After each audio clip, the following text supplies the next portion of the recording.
Ladies and gentlemen, welcome to a brand new edition of Focus on Liberia. We are here to bring you an hour, a special hour of enlightenment.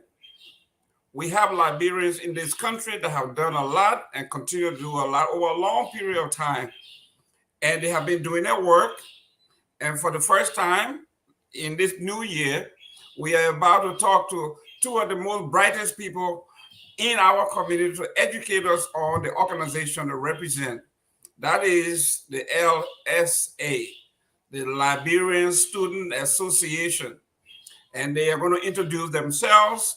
We are going to be talking about who and what is the LSA, what do they do, how do they benefit us, who becomes a member, why should I become a member, and how we are all members of this organization, how we can collectively help enhance this organization. With me are two of our brightest members of our community. We have Dr. Samuel W. Johnson. He is out of Delaware. He will introduce himself. And then we have one of the most brilliant minds that I know, someone that I admire, Sister Jay Sayegh. She hosts another show here, but she's going to be telling us what is it that they're about to do. So ladies and gentlemen, do us a favor, share this show. Your friends may not be my friends. Let's share, Jackie share with everybody in your inbox. Dr. Johnson, same thing. And all members of the Focus on Liberia, let's share this show. Come here and be enlightened. This is something new, but it's brilliant and it's exciting. Jackie, let me start with you. Tell a little bit about who you are, what made you a member of this organization, why you became a member. And Liberia, your sisters and brothers back home want to know, who are you, Jackie? Tell us. My name is Jackie Sayegh, and I'm an alum of Cornell University and also of the University of Liberia. I work at the Institute for African Development at Cornell University. And I have a master's from Cornell, and I'm working on another master's and trying to complete my PhD with Samuel's help, encouraging me on. Dr. Johnson. I guess for me, academics have always been a standard. For those of those Liberians who know me, my father used to run the National Bookstore.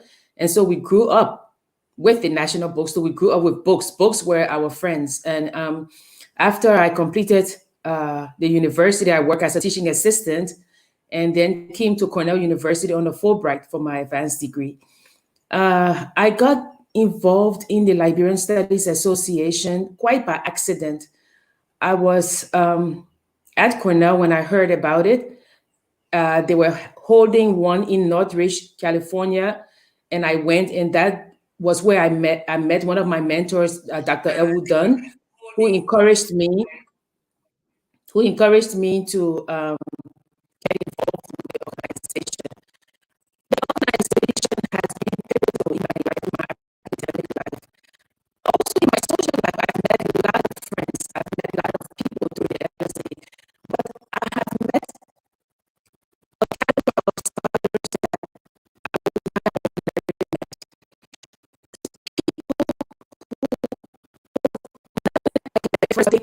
Jackie, they have.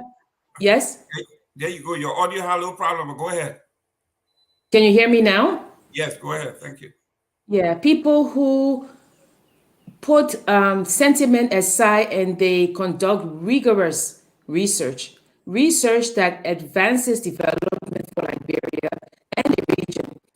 And so I've been involved with LSA now for more than, I would say 15 years. I Yeah, love Jackie, going to it. we are still having problem with your audio. Okay, Can you go on? Come on in, Dr. Johnson. okay. A little bit about yourself. Why Jackie got taking care of her audio. Tell us a little bit about yourself. Remember now, your folks back home. The more prominent folks in your audience would be your high school or elementary school. They want to see you. They want to hear about the elementary and high school. Tell us which high school did you go to back home, and then the rest. Well, if you say which high school I went to, then I have to talk about two high schools. Yes, please. I went to BWI, graduated from Be- Tokma High. Okay, BWI, top of my heart. So there you go. Great audience. Yes. Go ahead. Introduce yourself, sir. I'm Samuel Johnson. I always use the junior, the way, and then the junior to distinguish me from my father. Peace be to his ashes, because all of his official records had the same Samuel Way Johnson. Uh, I'm a graduate of the University of Liberia, and I still consider myself as a part of that family. I graduated from the Department of Economics with a BS degree. Came to the States 2006 to go to grad school. Graduated Ohio University with a master's in economics and international development before pursuing a PhD at George Mason University in Virginia. And why in Ohio University? I think it was somewhere in 2008. I first heard about the Liberian Studies Association in 2007 from an administrator who used to work in Liberia. She sent me the email and said, "Hey, this would be a good thing for you to be a part of." That year, they were meeting in Indiana at Indiana University. Unfortunately, I couldn't make it. And coincidentally, the following year, they came to Ohio at the University of Toledo. That was where the meeting took place. And I went to that meeting, gave a presentation. In fact, at the time I was running at Ohio University Global Leadership Center, what was known as the Liberia Microfinance Collaborative Research Project that involves students from Ohio University and students from the University of Liberia Microfinance Training Center. And so we're using technologies like we do now, through which students were able to do research. The group of students in Liberia were doing research on microfinance in Liberia, looking at the practical implementation, assessing its effectiveness, while the students here were engaged with what I would call the theoretical aspect, looking at the literature, trying to identify best practices across the globe. And so those students are collaborating using existing technologies at the time, the internet. And so when this opportunity came up, we felt that this was a good place to showcase our work and get feedback. So I went to that meeting. I took with me a student and a faculty colleague who and I were in the program. They presented on the project, and then I had to present a paper there on food security, which for me was an eye opener. It was my first time in the LSA, and ever since it has been this reference point of knowledge. I would say a database of knowledge on Liberian studies. Uh, Through it, I have built a lot of networks in the field about Liberia and other areas that I work on. More importantly, like Jackie said, it has also strengthened my own academic growth because LSA was the place where I tested all of my assumptions about my dissertation. I gave all of my presentations there about my dissertation. And so I was able to receive very, very important feedback that helps strengthen my own research project. And it has also helped me to improve my research skills over the years. I currently work at American University School of International Studies, where I teach courses in conflict and development and peace, conflict and global security. Great. Jackie, you were in the middle of your statement, but your folks back home want to know the high school. You know, we take pride in our high school back home. Where did you go to high school? So I started with St. Teresa's Convent and moved, and people laugh when I say this, but actually I graduated from Fairview High School in the United States, but I spent few years at the Wells Hairston High School on Merklin Street. And I hear people laughing when I say this, but it was actually a good school. And the reason I moved there was because my auntie, who used to take me to St. Teresa's Convent, she got pregnant and she was kicked out of St. Teresa's Convent. So I followed her. But actually, those were very pivotal years for me. You know, I hear people say the school is important, and it is true. You know, we had, can you hear me? Yes, beautiful. Yes, Yeah, beautiful. yeah. We had teachers from the United States at the time, and then I got a scholarship to come to high school in Colorado, and then I finished, and then I went back home, enrolled in the University of Liberia, graduated, became a teaching assistant under Professor Lawson and Dr. Dwamina and Professor Vavli, and then after that, got a Fulbright to come to Cornell. Yeah, and when I finished, I taught critical argument and freshman writing at the State University of New York, and then moved to Montgomery College in Maryland, and then came back to Cornell, and so I'm here now. Wow. I love St. Teresa's Convent, but I also love Well Heston because I was quite familiar with the church and the founders of the school and how great the institution is, was and Yes. still is. And in fact, you have produced your first president of the Republic of Liberia in President George Weah. So, Well Heston has the celebrity in President Weah, and then they have the scholarly folks in people like you. So this is great. The reason I'm saying that, for some reason, we take, like me, I'm from Bassa, and we take pride in our Bassa High School.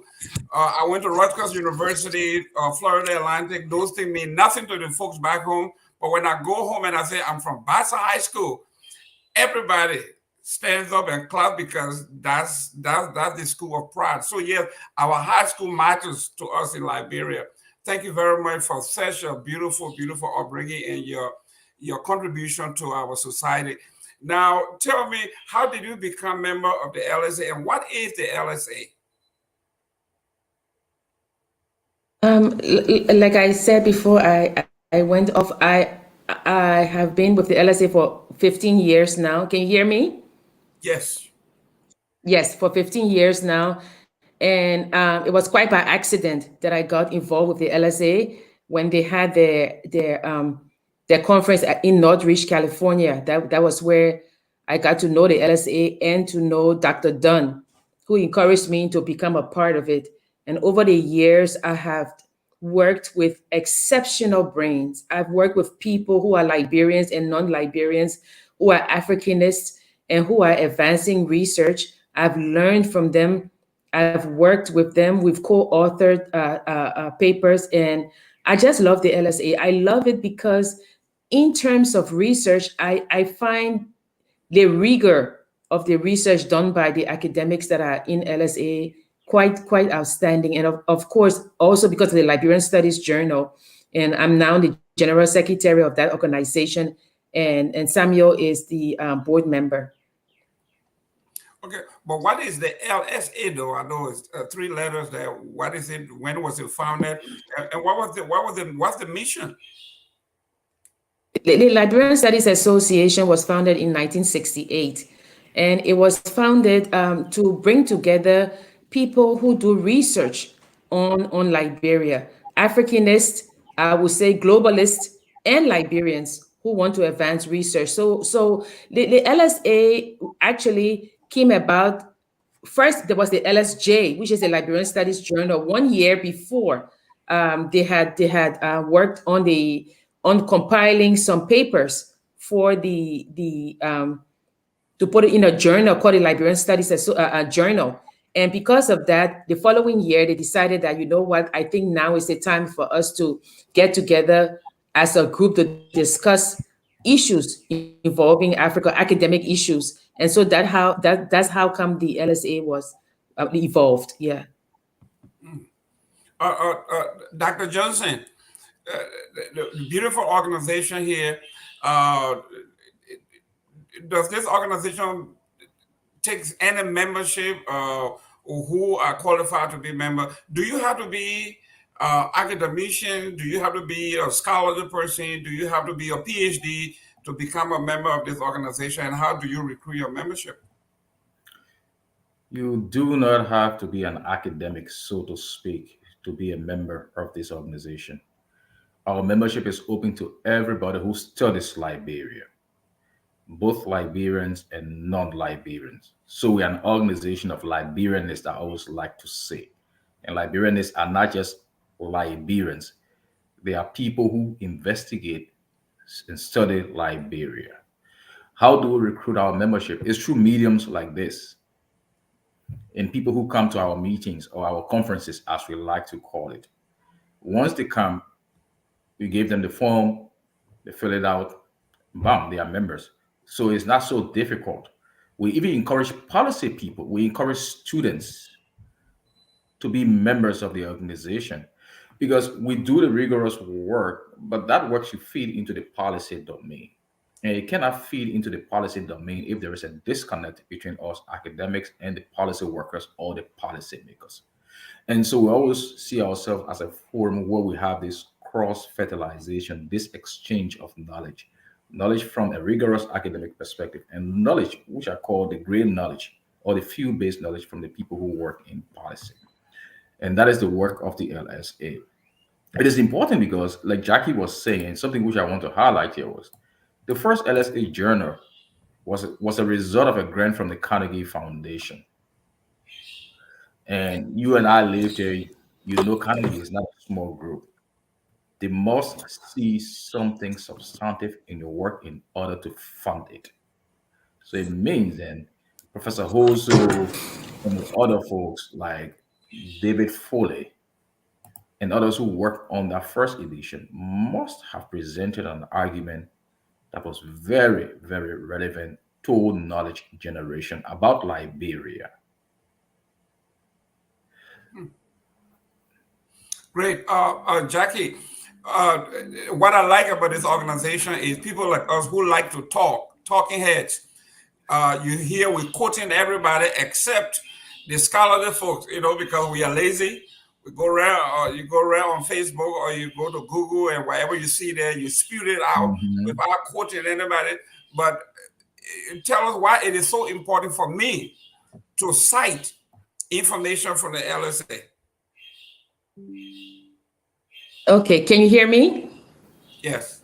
Did you hear the question? Okay. Because I heard the question and my computer is completely blank. So I'm looking through the lens of the. Okay. Dr. Johnson, same thing here. I think you heard the question. Uh, People like us who like to talk, we debate. I like the idea that she taught argumentation. That's one of the things that I did when I was in undergraduate school and in some part of graduate school. I love this. And citation, quoting folks is very important, especially if it's from an academic journal like yours. Why is it important for people like us and the regular Liberians who are not writers? You doing the hard work, you doing the dirty work. All we have to do is cite and say This is from the LSA. And if it's from the LSA, you can take it to the bank. It has been scholarly research. Why aren't we doing this? Is it that we don't know it? We don't know where you are. We don't know that it exists. Or you have not done your homework to make sure that you become a household name everywhere in Liberia? I will approach the question from the earlier angle that you presented it from. Why do we need to cite? Right. Because I think if we understand why we need to cite, it wouldn't be too difficult for us to identify the LSA journal as a source of knowledge on Liberia, as a source of rigorous research on Liberia. Without being too academic, I always tell people that research is just an ongoing conversation among people who share interest on a common theme or a common question. One way to understand this is to imagine you go to a cocktail reception, which I'm sure you've done many now. You go to a cocktail reception, the first thing you try to do is identify a clique of guys in a group that you think share similarities with you. You just don't jump into any cycle. Even if you were to jump into any cycle where conversations are taking place, you just don't jump and start to talk. You first want to listen to understand the direction of the conversation. And then, in order to jump into the conversation, you will have to make reference to somebody. Just as Sam was saying, or earlier Sam made reference to this. When you do that, you are citing.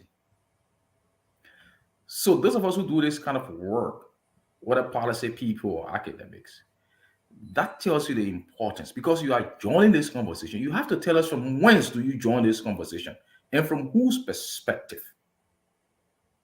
That is why citation is important because it gives strength, it gives legitimacy to your own position in the conversation. It tells people how well you've been engaged, you've been following what was being said or is being said. That's one aspect. Another aspect is to give people credit for their work, which is very important in the academy. You do not want to be seen as somebody who is engaging in some kind of crime. I don't like to use the word crime, but so I'm going to put it in quote. But it's a way of acknowledging people because when you do these kinds of work, you are standing on the shoulders of others before you. And which highlights something about academics more often we don't like to think about. It highlights the importance that academics themselves are humble people. So you just don't get up and start to talk. You get up and say, look, I recognize the work of seniors like Gaiman. And how do you say that? You cite Gaiman's work. And say, Gaiman was the one that said this. However, Jackie said this also. Dennis said that also. But all of them focus on this thing, however, they didn't consider this dimension, which I think is important. And then you join in now with your own argument. And whenever you do that, like I said, it gives gravitas. It means people are saying, oh, I didn't even think about it from this standpoint. I think that is something worth paying attention to. So it is for those reasons that it's important that people cite people's work. You do not want to claim someone's work when you know it is not yours. You didn't do it. That's totally wrong.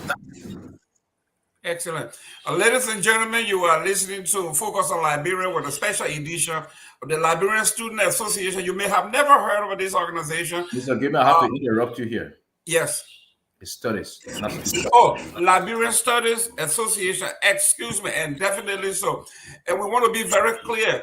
Those of us who like to talk, I'm saying this, they have a volume of information. All we have to do is cite. When you're doing citation, you credit those who did the work. We just love to go there, click on the information. For instance, if you wanted to have information on the birth of Liberia, this is where you go to get authentic information. And if you need documentation from the Library of Congress to compare, this is where you go. You don't come to me and say, Jerome said this. You go to the Liberian. This is the real source here. When you cite Jackie, when you cite Dr. Johnson, everybody knows that if something goes wrong, we go catch him. Then we say we go to him because he did that work. So some of these researches take years to complete. And it takes you 2 seconds to quote and cite. So like you said, there's something called in academia, it's called academic fraud. It's a crime when you take somebody's work without their permission, or you quote somebody, you cite them without giving them credit. It's a fraud. Jackie, the educators, you are into argument. This is the argument I'm making, because that's the law. Not just that the ethical, but it's a law that you don't just take people's work without permission. What are some of the laws? What are some of the etiquette surrounding citations and taking people's work? I think it's wrong to take someone's work. Can you hear me? Yes. Yes, it's wrong to take someone's work without giving them, without referencing them or giving them credit for their work. I'm sorry, I'm having problems with my internet, but I'm very glad that I am the general secretary right now. Can you still hear me? Yes. Because, going through the volumes, working with people, the Liberian Studies Journal is the second oldest African Studies journal published continuously in the United States. That's something that we should be proud of.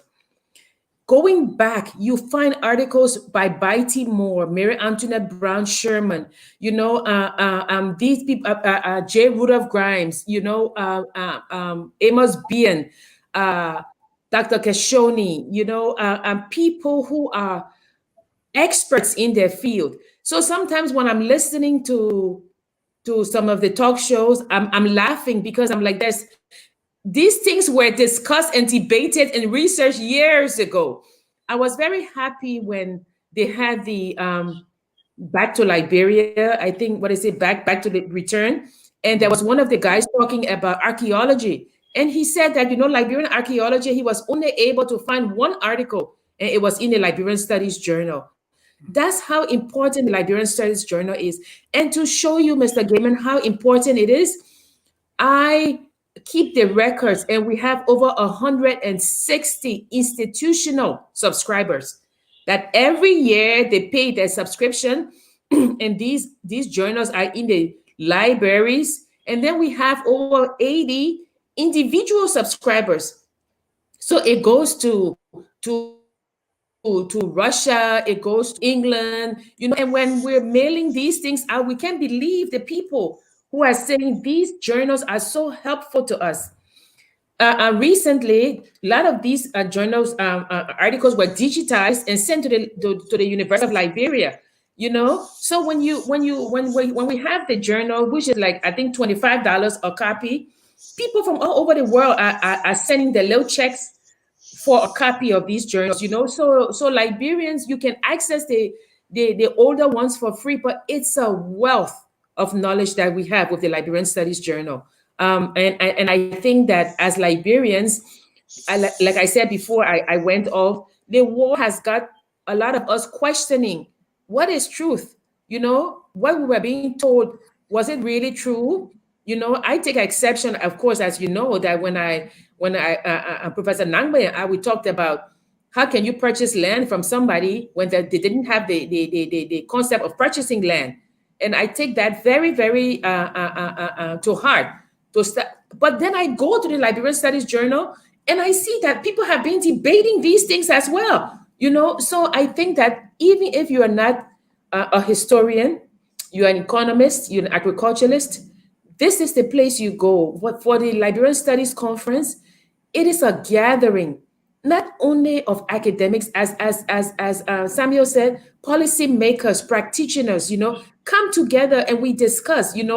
Sometimes, yeah, we know sometimes politics creep in a little bit, but we are not a political organization per se. But politics is not divorced from this organization. But from 1968, LSA has been growing on subscription fees, on membership fees, and to be a member is very easy. You have $50 if you're a student, and you're mixing with academics from all over. It's $75 if you're a retiree. It's $100 if you are anything else besides a retiree or a student. So if you want to come to the conference, I think it's $125 registration fee. And we are having our conference this year at North Carolina Central University. If I may put a plug for that, the conference is held every year at an academic institution. You have to be a member. You have to come and interact and participate. But then you and your university can put in a bid to host the conference. And we work with you. You host the conference. I mean, we've had it at Rochester Institute for Technology. We've had it at Stanford, I think in 1970. We've had it at Ramapo College. We've had it at Cornell, at Concordia University, at Chicago State University, Temple University, Indiana University. So every year, people write and say, "Oh, look, I'm a member. I would like to host this conference." And we say, fine, we'll work with you to host it. So this year, from April 27th to April 29th, at the North Carolina Central University in Durham, North Carolina, we will be meeting as a group for 2 days to discuss issues that pertain to the advancement of knowledge in Liberia. Excellent, excellent, excellent. Ladies and gentlemen, if you are just joining us, we are discussing Liberia's academic brain, our brains. When you are talking about the Civil War destroyed everything, aren't we lucky that we had an organization such as yours that was detached from the rebel destruction of Yes. our nation, where we have archived? Now, I want you to, maybe you don't have anything, but in your research and in your archive, do you have anything on the oral history? Do you have anything on oral history where people from Cape Mount, Grand Bassa, Cape Palmas, Maryland, Grand Gita, where we have oral history that can be passed down, even though they may not be academically accurate? There's a documentation of Liberian history, politics, governance, economy. I think of two works just listening to this question. One, the Cassava Leaf Nation, which was a work that was done many, many years ago about the people in Grand Cape Palm County. One of the things I think of also is the work by Miriam Moran that highlights the role of women in governance in Southeast. All right, the structure of governance that was existing at the time. That's an anthropological work. So the journal is a bank of knowledge, and all it requires is to explore what is available. Like Jackie was saying, people who move heard in Liberia, if you go to the book to the archives, you find voluminous work on Liberian history that goes back to the 1800s, right? Yeah. So I Sam, don't have to say. if I may, let me. I just took a picture. Let Right. me let me tell you, Mr. Gaiman, some of the things that I just I had it on a PowerPoint, but the PowerPoint is not Mhm. working. Yeah. Okay. Language in Liberia in the 19th century, the settler's perspective by Mhm. John Victor Singler, who is an expert on Liberian linguistics. Then we have another one by Patricia O'Connell, Bandi Oral Narratives. Mhm. Good. We have some linguistics evidence in the study of crew ethno-linguistic affiliation by El Babedo. We have the tribal entrepreneur in the emerging Liberian economy by David Ross. We have a survey of Grebo dialects in Liberia by Francis Inchman and John Dutzman. These are things that we have done even with the COVID. We held a 3-day conference at Cornell by Zoom, and people were zooming in from all over. Now, this year, what are some of the articles? I posted the link, people can go. But let me just tell you some of the speakers who will be speaking. We have Yolanda Covington Ward. She's an associate professor and chair of the W.E.B. Du Bois Department of Afro-American Studies at the University of Massachusetts. Her topic will be, I have opened up a new school among the Congos, Baptist and Episcopal Christian missions engaging with Congo recaptives. The other one, Carrie Banton, Director of African and African American Studies. She will be speaking on the many archives of Liberia. Challenges and healing, the mental health needs of Liberian ex-combatants in the view of non-combatants. That's Mary Moran, professor of anthropology at Colgate University, right? We have sovereignty without power. Liberia in the age of empires.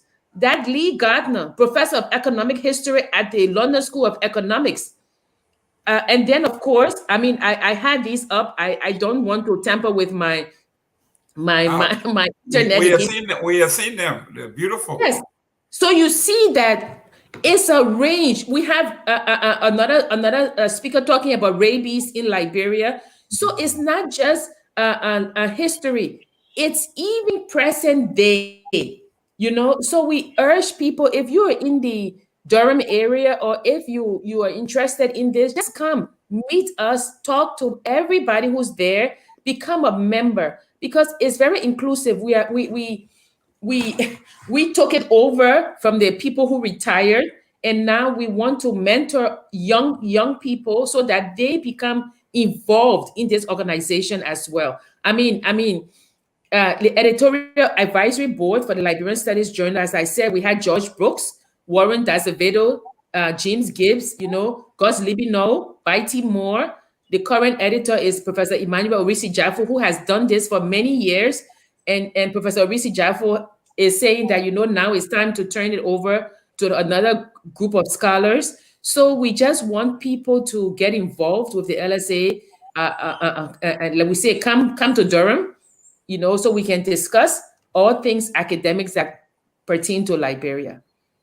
Great. Will you be using the social media platform like Zoom and everything else to reach a broader audience from around the world if they wanted to tune in? Sam? Yes and no. Okay. There will be presentations by Zoom. There are scholars from Liberia who are also going to be presenting at this conference, but they wouldn't be able to make it in time for the conference. So they will be giving their presentations by Zoom. I think even Dr. Moran will also be presenting via Zoom. So that's the extent to which we're going to have it through that link. The conference to attend the conference, first thing you have to pay a registration fee to Right. attend the conference. And so opening it up would defeat the purpose. Now someone will say, oh, why are you charging for people to access knowledge? No, we're not charging. When we go to these universities incur cost. To run these conferences, there are costs associated. It's just minimal fee we ask people to pay to be a part of this conference to help us cover those costs associated with running the conference. Well, Yeah, one of the Mr. go ahead, man. Go ahead. No, you see, the journal, we mail the journal out all over the world, as I said, and we need funding to do that. So some of the fees that come from the conference, also we run the conference through membership fees, and if you're going to have a conference, a 3-day conference, you're going to feed the people, pay for venues and things like that. It costs money. And interestingly, Mr. Gamer and Sam can attest to that. In the year of COVID, that was one of our most successful conferences because people were zooming in from all over. And I sat here at the table and we ran the conference for 3 days, but people were paying. You pay, you enter. And we go to other conferences. The African Studies Association membership fee is $325. And for many years, LSA had been 100, but I would say for $100, you get so much more. You get to be able to listen, you get be able to get involved. That's why we want to bring in more people from Liberia. That's why we have the Zoom option for them. We have others who might have emergencies, but they've already paid their fee. So we don't want to move to a Zoom option right now. We know that there are some people who, when the conference is on, they try to web stream it, and that's very wrong because we do have to get permission from all of the members there before we start web streaming things. But I think that for $100 to come to, if your student is 50, and you can come, and we are able to sometimes subsidize young scholars who are coming. we're able to do that. Yeah. Great. I go on most of the conferences where even by Zoom, I still have to pay. I don't know if you have that technology. Mhm. You still have to pay your fee. If it's $25 for your contribution, you pay, and then you enter. You enter. So maybe Yes. those are some of the options. Uh, are you, since this is an education stuff, are you liaising with like the high school in the Durham area, because you're trying to cultivate a younger audience? Are we liaising with different school districts, because this is something that the world needs to know about, and you are in a city like Durham, where you're going to have Shaw University. I think they got St. Augustine. That is a big student and community area there. So are we reaching out, liaising with a younger generation of people who needs to know, maybe from whom their parents may be able to support us? The board members are mostly running the Liberian Studies Association. Now, when you say, oh, we want to host it as a university, it is your duty to reach out to the institutions outside of your institution. So, for Mhm. example, if Cornell is hosting it, we say to Cornell, these are our terms. These are the things you must provide. LSA does not have the money to fund this conference. If you're going to fund it, you have to provide meals and you have to provide venue, right, for this organization. So the universities who are bidding to host the LSA must agree to our terms to say, okay, we don't say you have to feed us 3 times a day, but maybe you have to provide lunch, right? And maybe you have to provide a venue and the audio visual logistical needs, right? We will do the registration because that's LSA's job. But the other things are you have, then they put together a committee, and their committee at the university reach out to partner universities around to be able to pull them in. So if North Carolina University is hosting it, North Carolina Central University, then they reach out to Duke University and to University of North Carolina and bring in the people because of that. That's what they do.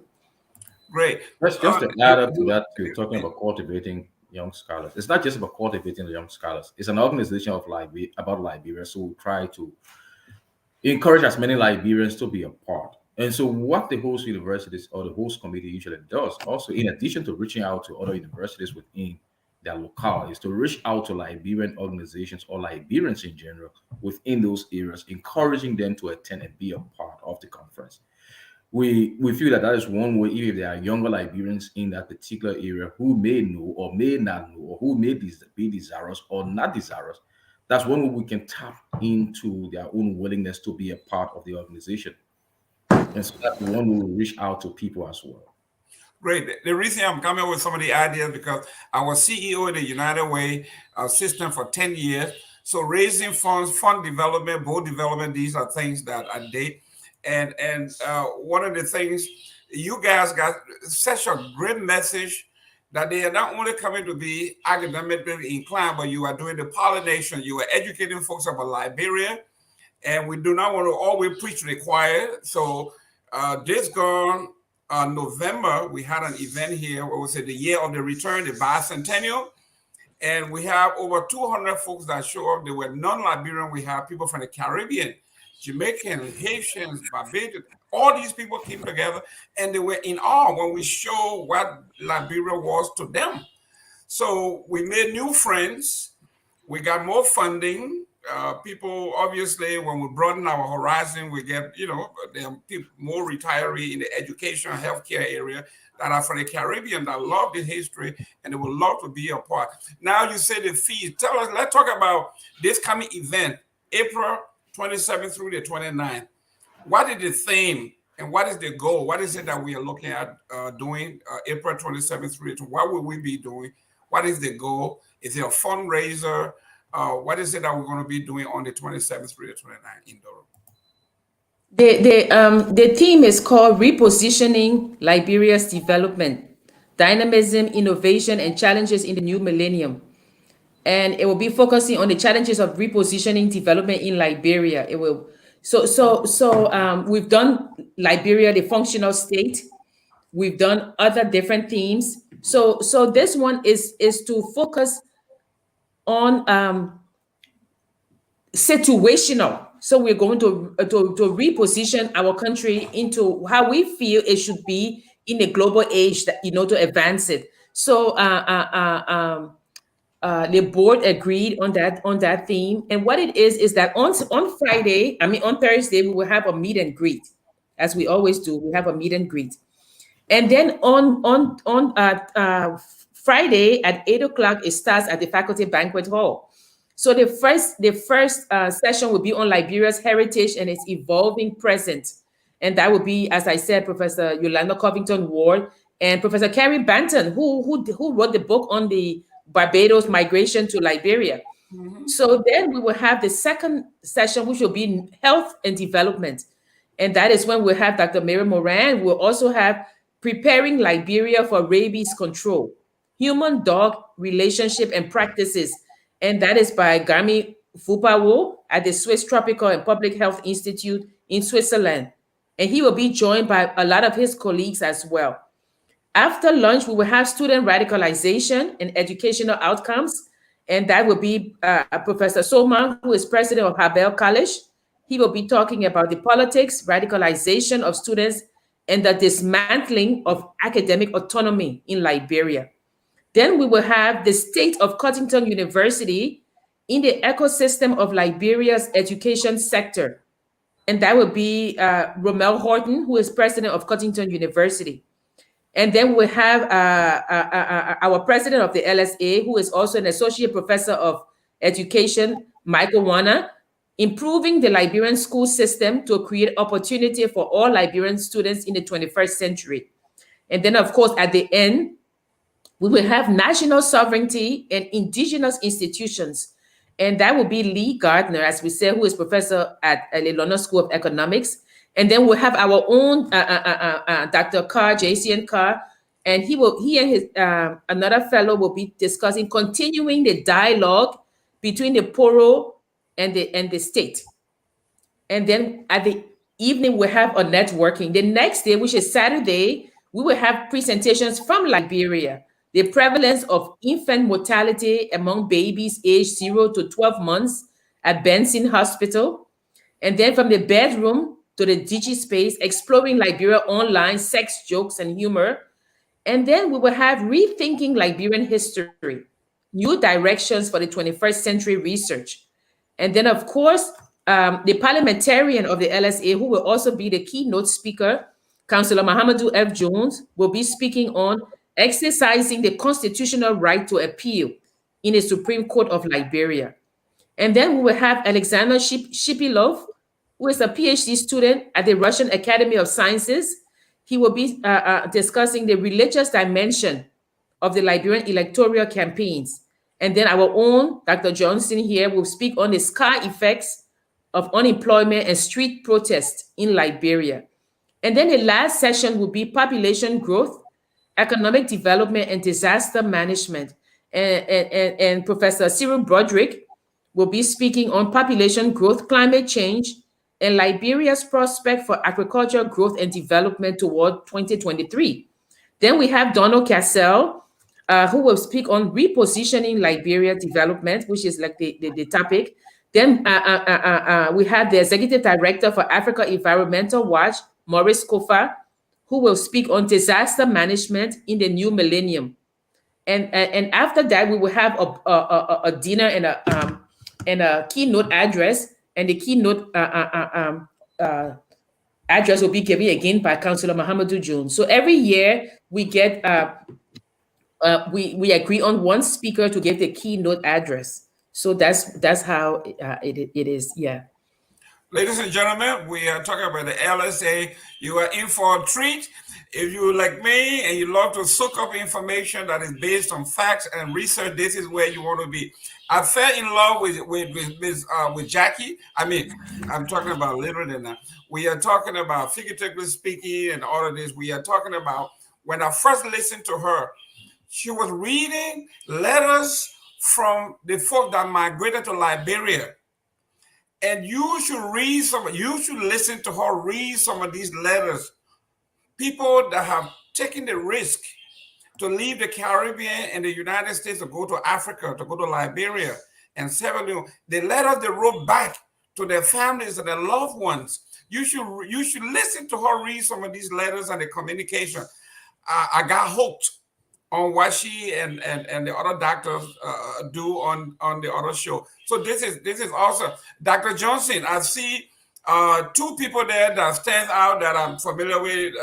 Kofa, he when you talk about the environmental issue, he eats, sleeps. That the guy loved this stuff. And then also Dr. Soma Sagwa Soma will be there. And the topic that he's going to be speaking is something that I have a personal experience with radicalizing students. I remember 1977, I was at Abasa High School when this wind of change were coming around, and we were recruited by the PAL, and I know the system. So when he's talking about that is something that I have interest in. So these are great topics. If you are a Liberian or American and you're in that area, take your children, take your family to be educated, to learn. And let us stop some of these gossip and things that we heard from hearsay. You are now hearing it from the experts, people who have read, who have written, who have the research. You can feel it, you can hold it, you can download it. Dr. Johnson, talk to me about my membership. Is there annual membership? Because I want to go sign up right from here. Do I when I pay my annual membership, uh, do I have access to all the materials you are talking from back from 1968 all the way, or just for this year? The issue of the access to journals from 1968, I will defer that to Jackie. Okay. But once you pay your membership fee, it gives you access to each edition of the journal for that year. Okay. All right. So you can access the journal. I think we're still publishing four editions each year. So each edition that comes out, Jackie, who's the secretary, is going to mail a copy, which makes us unique because we're still one of the few journals that are still being published in hard copies. Most of the academic journals now are purely online. And so if you're old school like me who like to still pick up books and write inside books, the LSA journal becomes user friendly in that regard. As you're going to access it online, you can access it online through university databases like historical and political abstract, for example, or EBSCO. You can access the Liberian Studies Journal through your fingertips on the computer. It's online accessible through libraries and other databases. But once you are a member, you can also have a hard copy. Just to go back on what Jackie was saying about the range, you notice the range of questions that are covered just by this year alone. And so you talk about gossip, gossip is an interesting thing. Now you have a forum now to come and cross-check your gossip, Mhm. question your gossip. What was being said about 1980? What was being said about the 70s? What is happening in Liberia? What explains protest? What does the law provide for appeal before the Supreme Court? We all have our own gossips here and there down the street corner. But now you have a forum where you can cross check those gossip, which enables you to develop your own knowledge base about a particular subject matter on Liberia.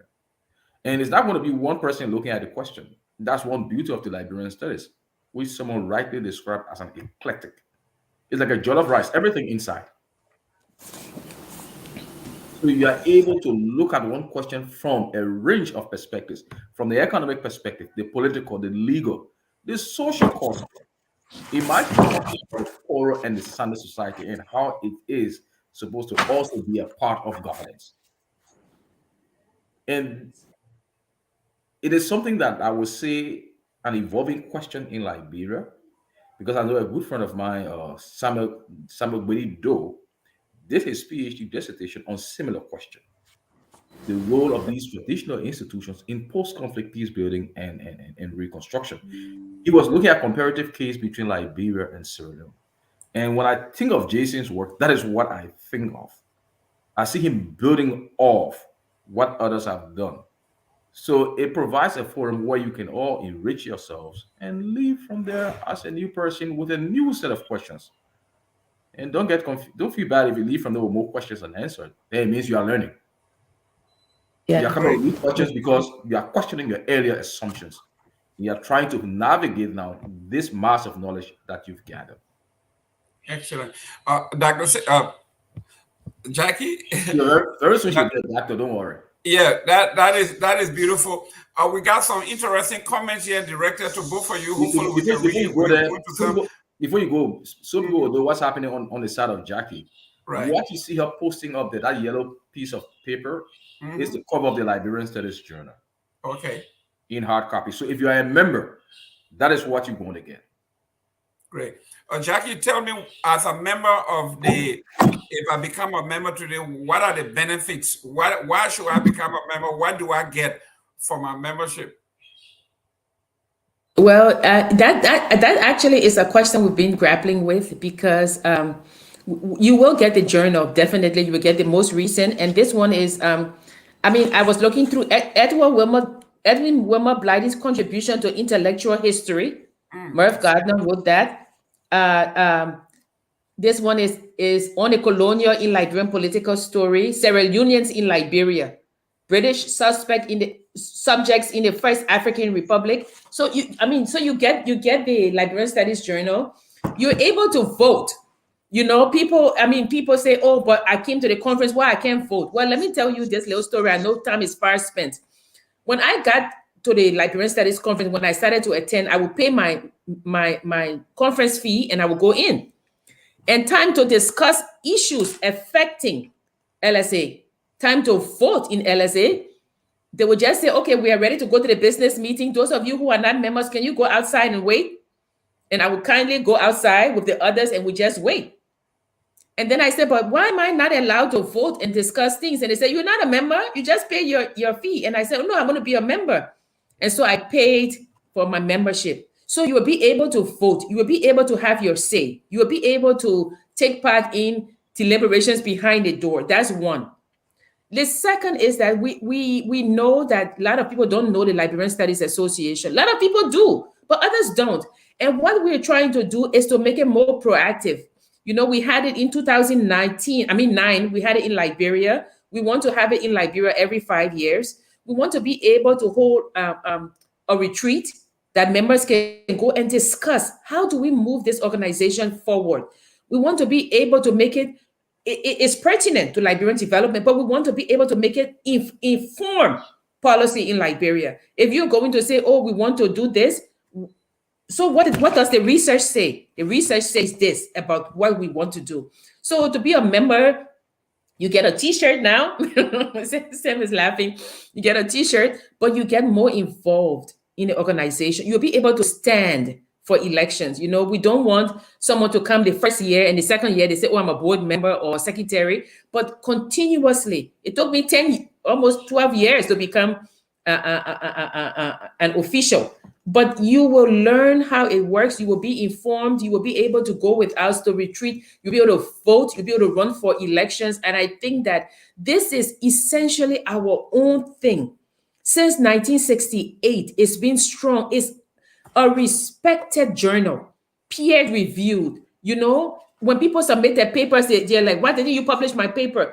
You really think they're going to publish your paper? It goes out to academics, to professors to read and to evaluate the paper. We had former editors like Amos Bien, Alhassan Conte, C. William Allen, Dr. Dunn, Sven Hoso, Joe Sullivan, now, and James Guse as well. Now we have Professor Risi Jaffo. We have a lot of people who go through those articles before it gets into the journal.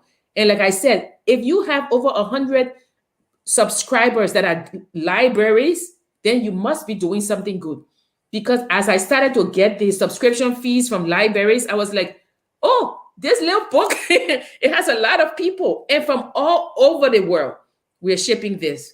So I think that when you weigh the $100 is nothing compared to the value you will get by mixing with academics from all over the world to discuss issues that confront, affect Africa and Liberia. Yeah. Okay. Let, If let, let me just Yeah, go. real quick before you come. If I don't want to be a member. I love what you do, and I want to support this organization. is there a telephone number? There's a website. Do you have Zelle? Do you have any of those things Yeah. which we can actually donate money? I may not come, I may not be a member, but I just love what you do. You are always there. You're like FOL. When I turn my TV on, you are right there. So if I want you to be around forever, and I want to make a donation, where do we go? Who do we call? How do we contact you? Okay, maybe I mean we're putting some, but maybe I can put this and people can donate. Oh, I'm not able to post it, but I'm trying to post the Cash App and people can hold on a Oh, second. Yeah. Ladies and gentlemen, we are doing Jackie is some one person you housekeeping can here. talk Mr. to. Dr. Johnson, you wanted to say something? Go ahead. I see Why Jackie you is one person as she sets up. It just tell you that she's the one you can talk to if you want to find answer the questions about how do you donate. All right, the organization has a website. Is it ready? Is Yes, it I posted the website just now in the chat. okay? That's the Cash App that we just posted. so? Just to go back to the point I was trying to make, one question people ask, like Jackie said, why is my article not being published? Why has it been rejected? And she said peer review. What peer review is just another way of academics evaluating themselves. As a student, when you write a paper, you expect your professor to give you comments and feedbacks. Those feedbacks, the extent of the feedbacks tells you the strength and the weaknesses of your paper. In the academy, in academic publications, that is similar to what we do, except here we have what we call two blinder reviews by at least two persons who know your subject matter. They are going to look at your work and say, oh, yeah, Mr. Gamer is working on that. The first thing is this topic is even relevant. Why do we even have to consider this topic, for example? It is relevant. Okay, let's see how he approaches it. Does he bring any new argument? Knowledge is not static. That is why we've been able to advance because we've always explored new horizons of human thinking and human evolution. And so that's the next step of the evaluation. What new thinking does it bring to the discussion? Oh, yeah. And so your peers are able to look at your work and say, yes, this is new knowledge. This is related to public consumption. It adds to the existing stock of knowledge of what we do. So in that way, you've gone through it and your work gets published. Most time, what we try to do is not to discourage Liberians from publishing compared to other journals, and it's very rigorous. We'll tell you, look, if you can make one, two, three, four, five corrections to your article, you send it back, it goes through the same channel of review. And those who review your work now will say, okay, yeah, he has improved. But we still think this area needs to be improved upon. So it's that kind of iterative process that fine tuned. So it's a way of strengthening your own body of work to make it relevant and attractive in the public domain. And just to say it to young scholars or people who aspire to be scholars, don't think because you are able to take your work to a printing press and pay the press to publish your work, it makes you a scholar. You are not a scholar. You are not. Your work has not been vetted by anyone that Why, examines similar question like why, yours. why are you talking to me? Because are you in front of me? Well, ladies and gentlemen, this is what we are talking about. When you want something in life, you have to earn it, and usually it some of these things take time and it's painful. I remember this. I'm a classical example. I was in a leadership class with Dr. Michael Dukakis. It was public policy. And he told us to, I think we were somewhere around like a 5,000 word essay and all that. And I thought I wrote it, I thought this was a masterpiece. And I sent it in, and a day later it came back to me and they were scribbled all over pen, red pen. And I said, this man don't respect me. What are you talking about? And I went back to him. He told me that the work is not good. Straight up said, and I made a recommendation. This is how you should do it. I went back and did it. I came. He said better, but go back. And I did 3 times before I was able to get a B plus in this particular course. So I didn't take it as a personal insult. I took it as an opportunity to grow, to learn. And somebody who didn't know me, had nothing personal, they were doing me a favor. And I look at that. So when you send your papers in, and you think you are the best writer in the world, and your peers tells you you need to do some work. It's not an insult. Go back and do it, and you come back and they say, do it again, do it until you get that desired outcome of having your article published. That's what intellectuals do. But we have the the Zelle number here. Is No Cash App, yeah. Cash App $ capital Monserrato M Monserrato 45. You don't have to be a member if you don't have the $100, but you want to submit $10, $15, $25 to keep this thing going. It is great. Jackie, do you by any chance? I know you control the secretariat. It is a lot of work. Do you need volunteers, scholarly young folks from different universities, the kids who are tech savvy? Do you need volunteers? Do you need help with your website, your social media pages, and all of these things? Do you need help? And how Definitely. Professor Covington Ward has been very good in helping, and like I said, Mary Moran was secretary treasurer for many years. I think more than 10 years. And then when she retired from that position, though she's still at the LSA, I moved in.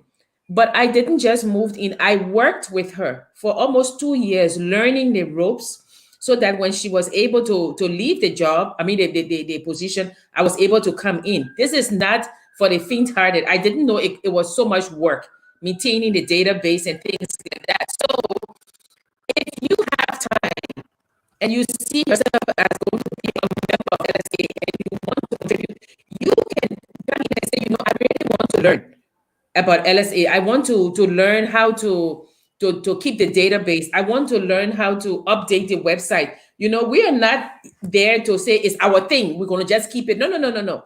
We want to mentor young people. So as we transition out, we know that it's in capable hands. So come to the LSA, talk to us, learn about the LSA. We don't want someone to come and say, oh, I want to be secretary. And then next year we appoint you. No. We want you to work with us, say, okay, this is how it's done. And then when I transition, we're able to move it to the next person. So yeah, we're looking for volunteers. They can write the LSA, our website, Liberian Studies Association @gmail.com, and say, oh, I'm interested in working with the LSA, and we'll take it from there. Great. And if you are a young person at a university or high school, if you have community hours that you want to have checked off, you want to work, if you're in the Delaware area, you can get in touch with Jackie. Is there telephone numbers or email address we can put up for someone to call you and say, I need 45 hours of community hours. I can work on your website, or I can work on your social media pages. The young folks would do that. You don't have to be a professor. You can be in high school. You can do this for the community, do this for Liberia. And you get credit for it. It would look good on your resume as a young person that you volunteer your whole senior year working with Jackie. The LSA looks good on your resume when you're applying to Cornell. They will look kindly on you if you had that. Because listen, I know my son and other folks when he got accepted at Dartmouth. Everybody going there with high SAT score and all that. Something got to put you over the top. Okay? Yes. You got 2 positions remaining. You got 10 people with the same 5.0 GPA. What makes you special? Somebody might say your community work, your volunteer work of this matter makes you more wholesome than just your academics. So for young folks, you learn a lot from someone like Jackie or Dr. Johnson. You are soaking up, you're learning a lot that you didn't have to go to Liberia to learn about Liberia. They have it right there with you. So if you have time, we'll put a telephone number. You can contact Dr. Johnson, or you can definitely contact Jackie directly and put in your time. We want to make this thing grand. We want to make it successful. We want to last. It's been here since 1968. We want to be here for the next 100 years, for the next generation to come. It cannot be done by one person alone or 2 people. So we love this. Jackie, anything else before we go? I see a lot of interesting comments here. Director, are you or both? Are you ready for the comments? Yeah, let's take the comments if you can. Sure. So, Dr. Johnson, I think you got a fan here. Let me go back to the beginning here. Um, we want to say thank you to Jala Besa Molu. I am a Liberian colony residing in the Paphos, South Cyprus. Thank you for tuning in. I think this person might be a little political in nature. Can opposition be a part? This is for everybody: opposition, imposition, outside What is position. opposition? What is Uh, opposition in the academy? I don't even know, but we just want to know. Let's go to this one. Doctor, this is for you. Conference be available. Well, Josh, unfortunately, this year it wouldn't be available through Zoom. However, we can make some exception because we'll be having people. I think, Jackie, this is something we need to consider. So someone like George Toto who wants to be a part, I think if he pay his conference fee, since we are going to be using the infrastructure at NCCU, we could consider making it. I don't know, but we'll have to talk with the host about that. What we can consider making a Zoom link available for the full 3 days coverage, but that in itself will be difficult.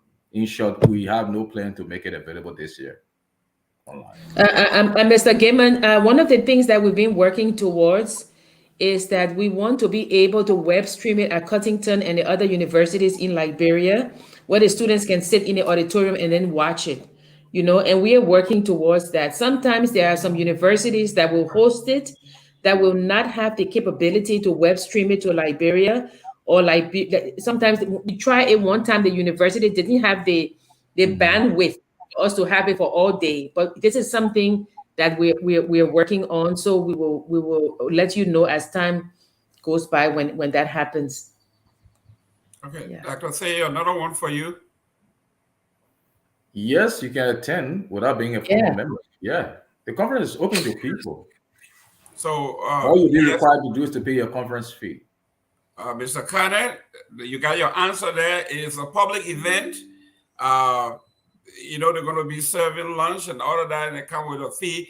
So once you pay your fee, you don't have to be a researcher, a doctor. You can come in if you want information. You want to just be a part of your network. If you want to build your network, this is where you come. You got everybody. So you broaden your horizon, not just for the event, but you are meeting people from different disciplines. And at some point, when you want to become a doctor or you want to be a specialist in a particular area, you got them right there. So exchanging information is worth more than $100. I can tell you that. Okay, we have Jason Caesar said this is excellent, and that's great. Let me put the website up again. This is Liberian Studies. Is that squarespace.com? Yeah. Is that the website? Yes. Okay, great. Mhm, mhm. Oh yeah, okay, we went through that. We went through that. Excellent. We went through that. I think George Toto is going to he will be in Toronto starting next week. Well, he'll be very close to Cottington there, so this will be George Toto say I have attended the past conference, but unfortunately I will be in Liberia during this year's conference. How can I tune in? I think you just answered that. They're gonna do the best they can. Mr. Gaiman, Mhm. if I may say, when we had the conference we had the conference at Cornell during the COVID, and then we had the conference at Texas Southern University hosted by Dr. George Kier. Both Mhm. of those conferences were web streamed. If you go to the Liberian Studies Association and you click the conference, you have all of the videos for the 3 days. You can watch it. You can watch all of the presentations. They're there. So you may not be able to pay your money to come to the conference, but within a month you can watch all of the videos. They're online. And that's another thing that people, please visit the website, and when you click those videos, you will see that they will come on and you can watch it. Okay, so this is your two.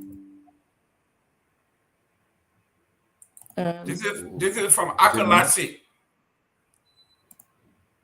Yeah, he can. We put the cash app thing there. We're working on Zelle Mhm. for the conference, but this is the. I mean, if he wants to help a student, we've paid for students in the past because we want to encourage young people to come. So if they say, "Oh, I can't pay the registration fee," LSA steps in and pay for some of them.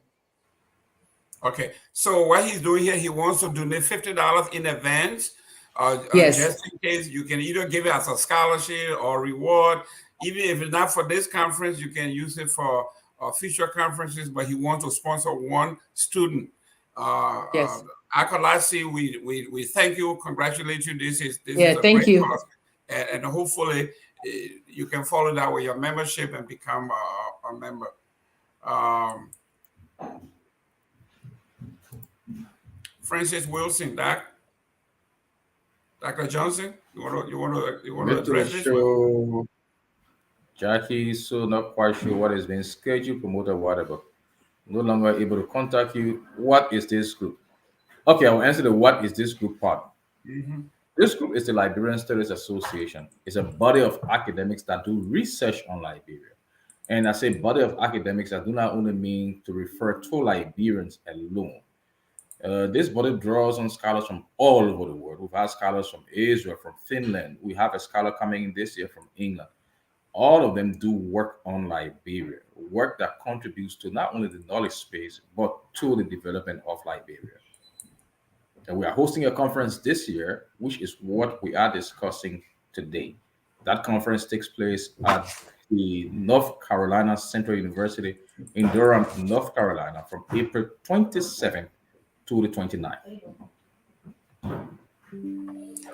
If you want to donate, we just tag pin our cash app number here for Akalatsi is the $ capital MONTSERRADO Monserrato 45, and you can send your donation directly to the organization, and you can rest assured it will be used for the purpose intended, and you will be getting a receipt. Uh, Sam Waller, Doc, you want to answer this one?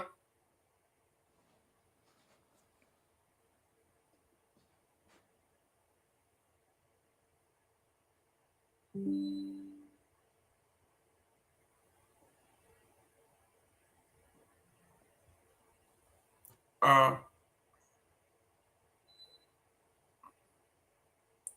We can hear. I can hear yeah, you. you are muted. Thank you. Sorry about that. Mr. Wola, I will start by answering your question this way. The first thing, I don't understand what you mean by the term tried and true business plans. That's point one. But on the flip side, we still continue to do rigorous academic work that contributes to our understanding about the Liberian space, work that contributes to development of the country. Uh, uh, Jackie, you want to throw a little light on it? This perception that maybe the LSA is only political and they do only political concept papers. From what you're telling me, from what we're hearing, that's not just totally true. This is a wholesome organization that does everything other than just political paper. You heard her talk about archaeology, oral history. We talk about history. We talk about everything else. Can you, maybe this person didn't wasn't here when you discussed the wholesomeness of the organization? Proven business plans, I don't really understand because things are built on solid foundation. I mean, Sam and I discussed the stages of growth the last time when I took that course, and I said that it was very interesting to me to see that there was a development project in Indonesia that kept failing because the people didn't know the history of the region. You need to be informed Mhm. before you start your tried and true business plans. You need to know where you're going to build this project.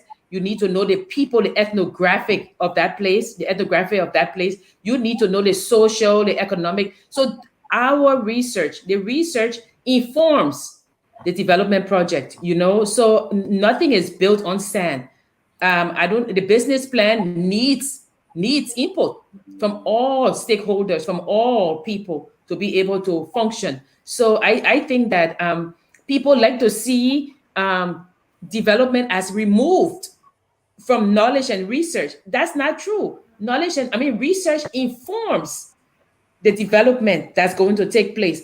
If you don't have someone saying, oh, according to the census, these are how many people according to the birth rate and the census, we're going to have this many people in Liberia, it will inform the planners to build roads and to build more hospitals and more schools. So I don't see them as mutually exclusive. I see development and business plans working with academia to be able to be more functional and viable. So I don't agree with that statement. Okay, Dr. Johnson, this is one for you. And yeah, How does the LSA line of work of its researchers link the Yeah, work of its researchers to policy making in Liberia? yes, This is I think we significant. answered that.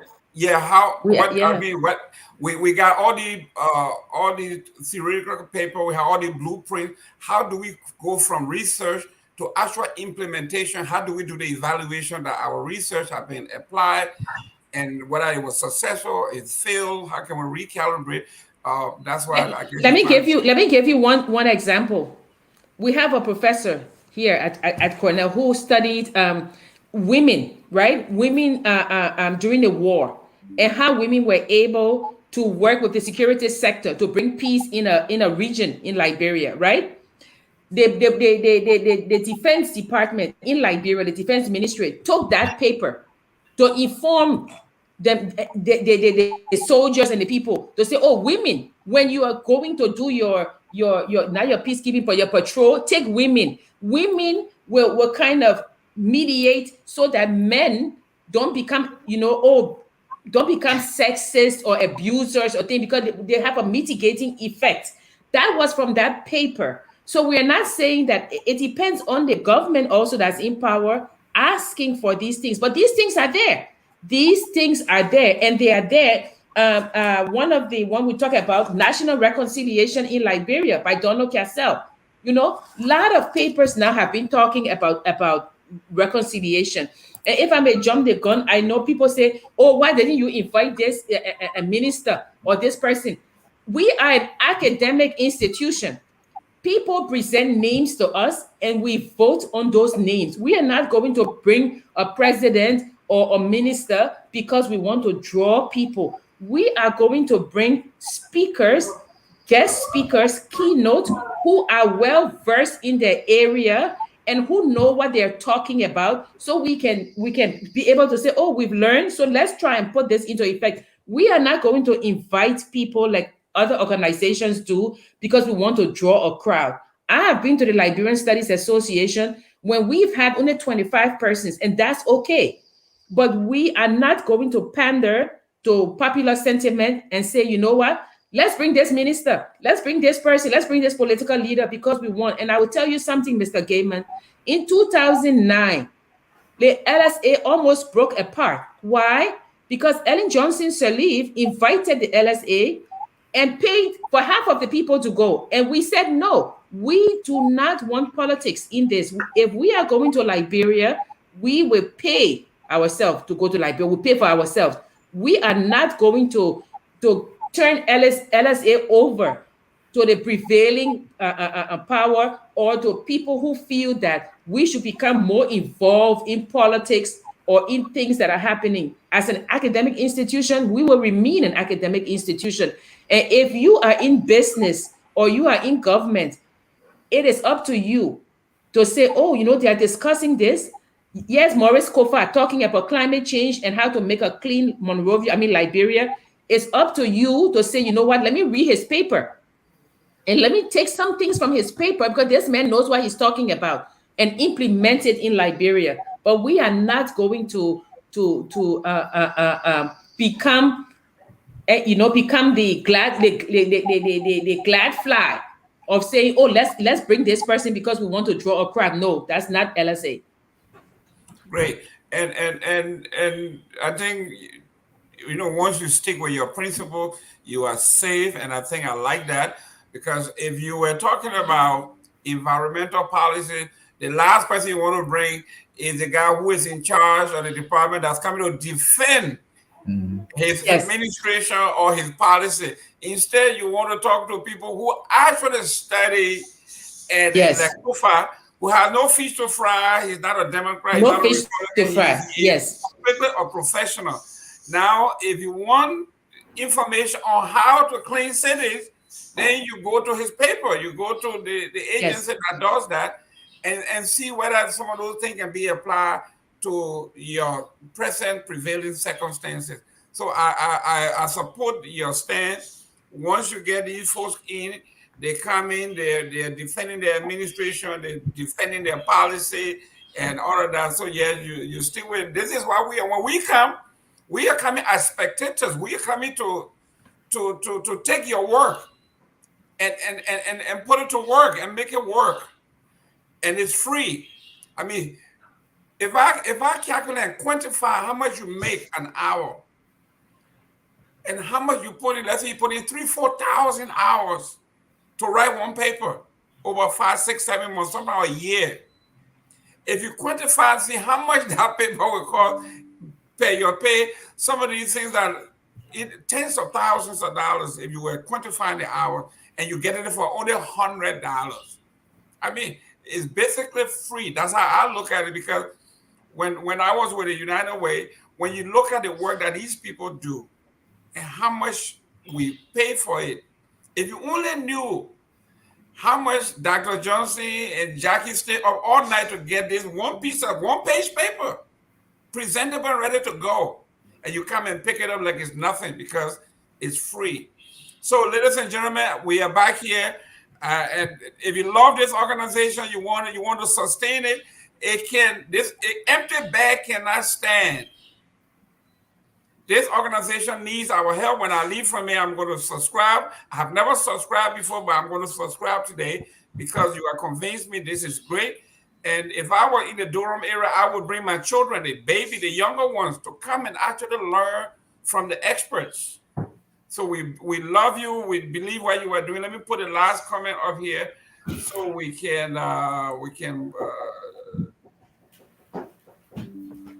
how many business leaders have attended LSA in the past as a guest speaker? When we're talking about policies, we cannot separate the businesses.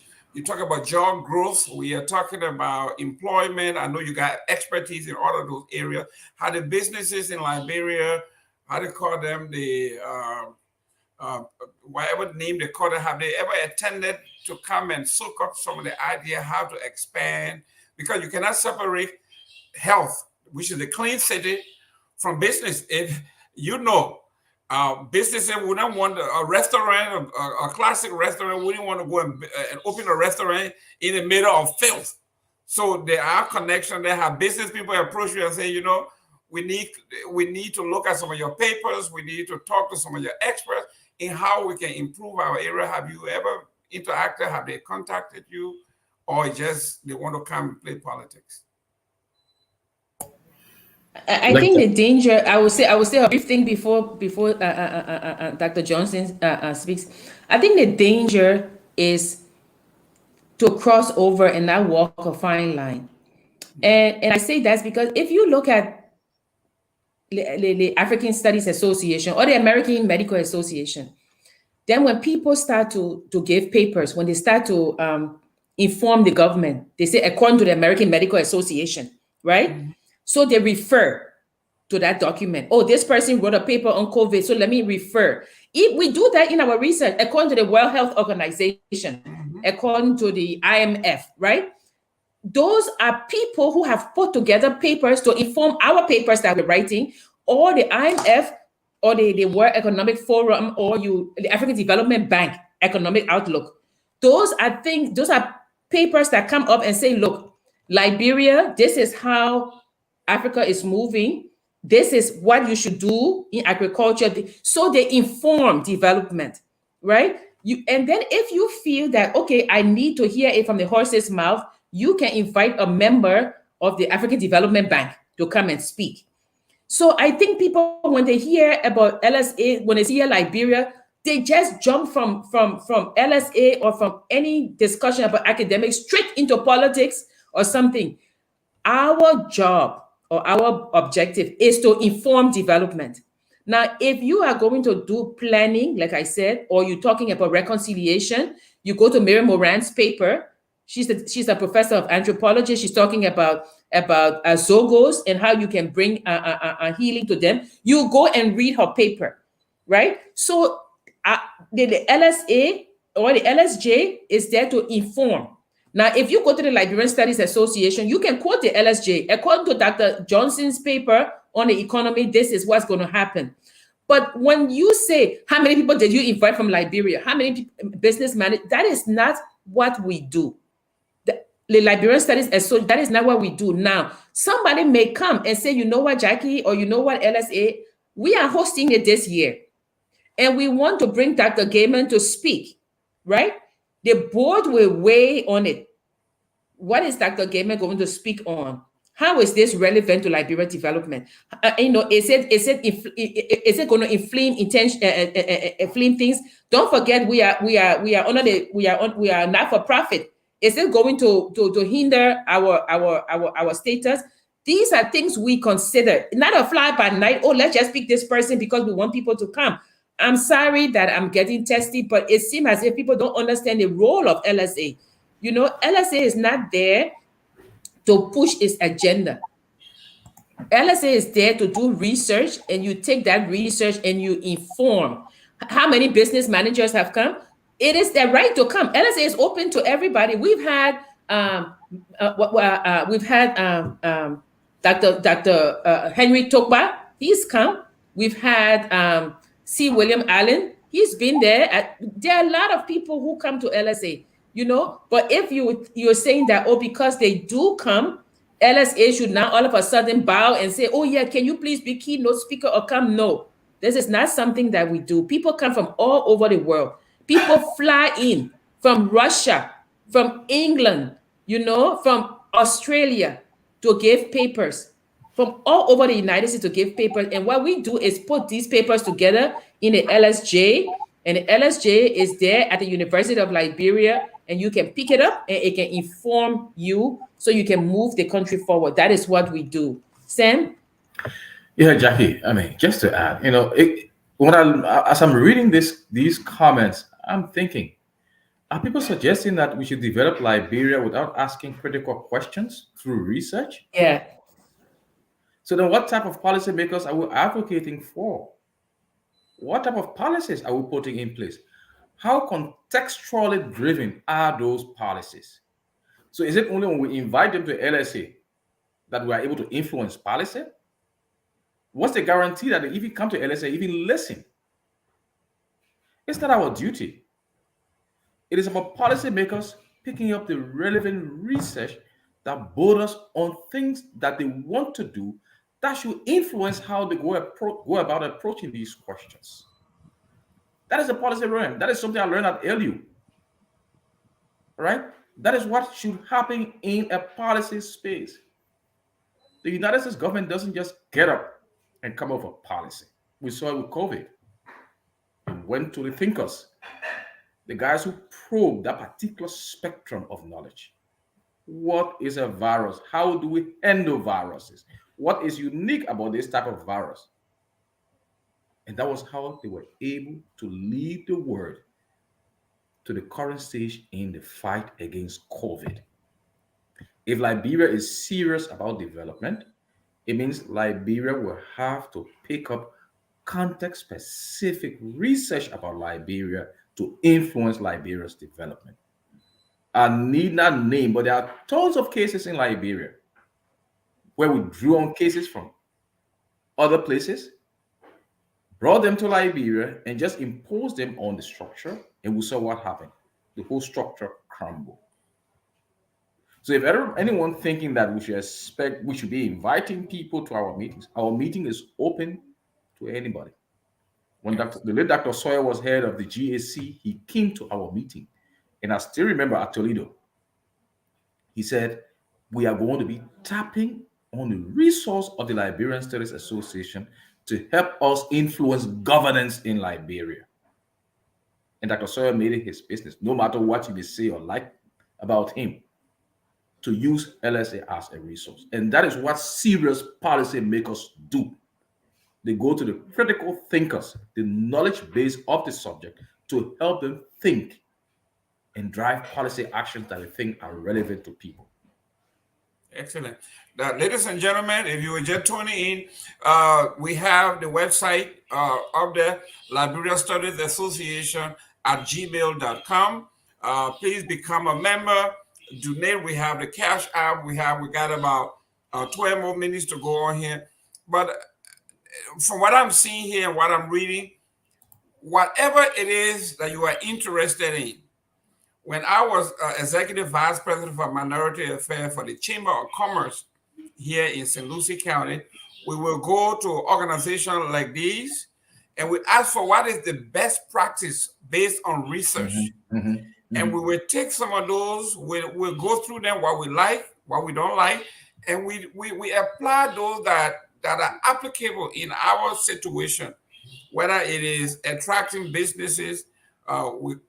In a civilized way, you would say attracting business, but we actually go to other states and steal their business to relocate to Florida. That's what we do. So we go to these conferences and we say, what is the best practice? What is it the Chamber of Commerce is doing in London, in the big cities, in Paris, and others? And they will give us the information, which is what you do here. You are the reservoir of information, and I will go to LSA and say, do you have anything or any expertise or any expert in this particular discipline? And they will say, obviously we do. And like she said, we will refer you to this writing, to this paper. These are best practices. And then you take it from there. They don't have to invite you. Their job is to create the reservoir. And your job is to come and get it and go and apply it. If it works, fine. If it doesn't, come back and review and do it again. But you cannot expect them to call you because you are in position of power. That's not what they do. Power comes, power goes. They will be here. They been here since 1968. They will be here 3068 when we are gone. So, ladies and gentlemen, this is one of the best shows I've ever been a part of. I'm looking forward to listening to Jackie read some of those beautiful letters from 1822, 1823, and it's educational. Ladies and gentlemen, this is what we are talking about. You need information. I would love for us to quote and cite the LSA a little more. Don't go to Shakespeare. Shakespeare is good. But we're talking about something now that we're talking about Liberia. We can now go and say, Jackie, like I said, I can quote Jackie and cite her, the date and time where she wrote this and her sources of information. Dr. Johnson is here. That's what we should be doing. When it comes to Liberia, these people have it. They have it. They have the reservoir. And look at that big book the woman just, Jackie just showed us. You can't buy that thing for $100. You can't buy this. You go to Barnes and Noble and order that book. Do you know how much it's going to cost? And then I'm surprised that they are actually shipping you the actual hard copy. You can put it in your library. My library back here, I will put one there when the kids come, when my children come. I like to talk to them about Liberia, so they don't think I'm coming with all these fairy tale and all of that. They can actually read it and cite. So when you get one of those books that she's talking about, it's not only for you, for your children, your children's children. They can cite these things. So I'm very, very happy to have been a part of this. I think Jackie, we need to do this again. This is so beautiful. We need to do this. Dr. Johnson, my first time meeting you. The reason sometimes I ask what part of Liberia you're from is not being tribalistic, but people from your village, from your mother's village, when they see you be an accomplished person, everybody wants to see themselves in somebody. When they see you, Dr. Johnson rose from this village to LU to Tubman High, BWI, and look where he's at. If he can do it, I can do it too. That's what that is all about. Jackie, go ahead. I know you can relate to that. You deal with yeah, of course. We're all very proud of Sam. You know, one of the benefits of joining the LSA or going to the LSA was meeting a lot of people who are now my very good friends, and Dr. Johnson is one of them. I was going to well, let me say that I was looking at one of the other article journals and listening to this, and after the show, Mr. Gamer, if you send me your address, I will send you some of the back issues because I do have them. But listen to in one of the journals, right? This is by the editor was Amos Bien. Here's some of the contents: a brief history of Loma, the Loma people, There you go. by Robert Leopold. Nitien, the curious case of the crew money. I don't know. Is it called Nitien?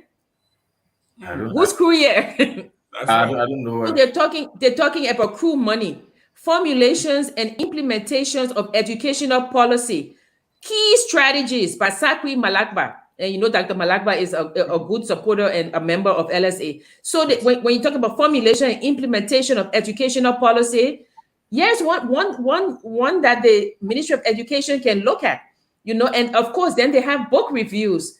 Clarence Zamba Liberty, Growth of the Liberian State. It was reviewed by Robert Brown, and don't forget, Robert Brown is an author and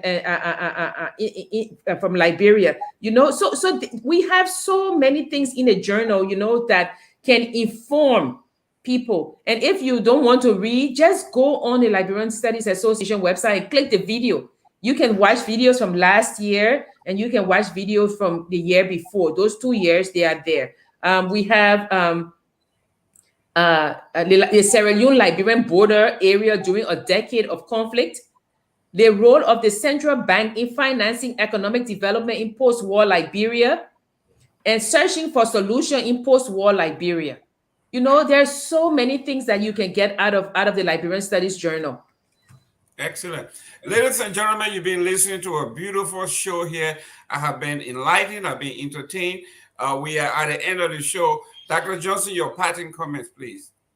Well, my parting comment is that we will continue to do what is good for Liberia, irrespective of what people think. And we think the way to doing so is through knowledge. Look forward to seeing you, Mr. Gilman, at LSA in the next 2 weeks, as you've promised. Excellent.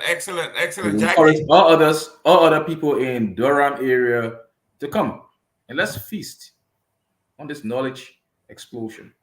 Great. Jackie? Yeah. Mr. Gamer, sometimes I listen to you and I find myself agree. I tell Dennis, oh my God, I'm agreeing with Mr. Gamer in some things.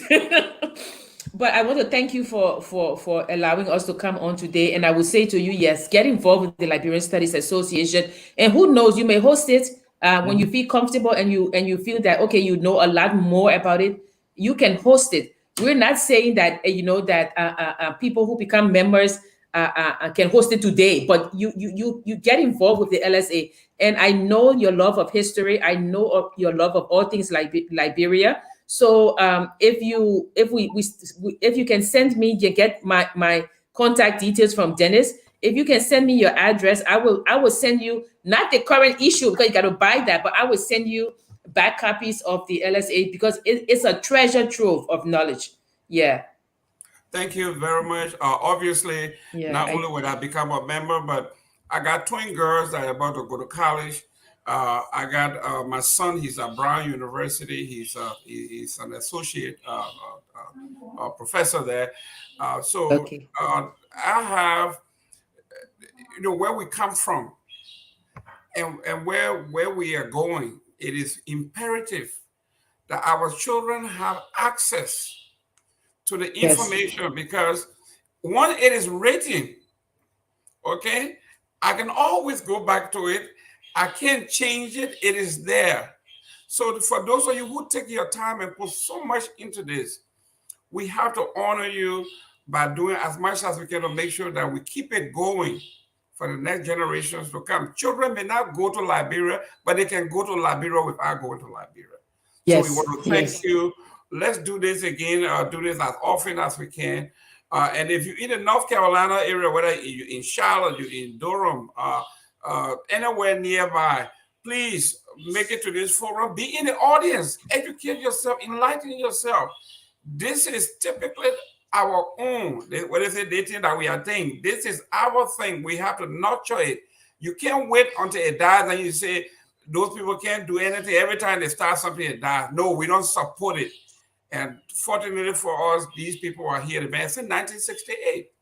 Let's keep it going. Thank you very much for coming. As we always say, whether you are an academician or you are a student, whoever you are, this is for you. We are all Liberian. And don't forget, the event, this particular event is this month, the 27th, the 28th, and the 29th. It begins with a meet and greet, then discussions, networking, old friends, professional friends, and then we end the event with a formal dinner. Thanks for watching. Be in Durham, North Carolina. Enjoy yourself. You will see Shaw University. You will see St. Augustine. You will see all the universities out there. It's a big college town. Thank you very much for watching, and God bless. As usual, we end our show by saying we are all Liberian. Is Mr. Jah here? See him. We are Liberian. Liberia is our home. Liberian people. Liberia, USA, all we want. Liberia, Liberia, USA, all we want. Liberia, Liberia.